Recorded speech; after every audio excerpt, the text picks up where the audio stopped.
Good morning friends, welcome to All Pass Academy. இப்போ TNPSC ல கேட்கப்பட்ட ஒரு क्वेश्चन தான் இது.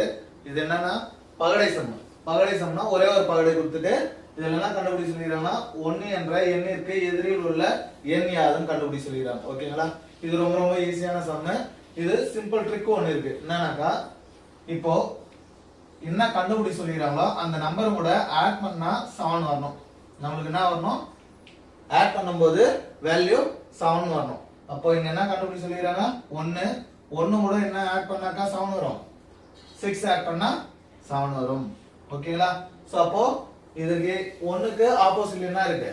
6 இருக்கு. ஓகேங்களா? சோ அப்போ வேல்யூ 6. ஃபார் எக்ஸாம்பிளுக்கு 2 கொடுத்துட்டாங்க. 2 க்கு ஆப்போசிட் என்ன இருக்குன்னு கேட்டாங்கனாக்கா 2 கூட என்ன ஆட் பண்ணா 7 வரும்?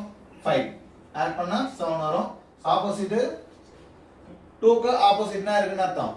5 இருக்குன்னு அர்த்தம். சோ சேம் மெத்தட்ல ஒரு சம் கொடுத்திருக்கோம். இத போட்டுட்டு இது ஆன்சரை கமெண்ட் பண்ணுங்க. நம்ம சேனலை சப்ஸ்கிரைப் பண்ணுங்க. உங்க ஃப்ரெண்ட்ஸ்க்கு இந்த வீடியோவை ஷேர் பண்ணுங்க. நன்றி.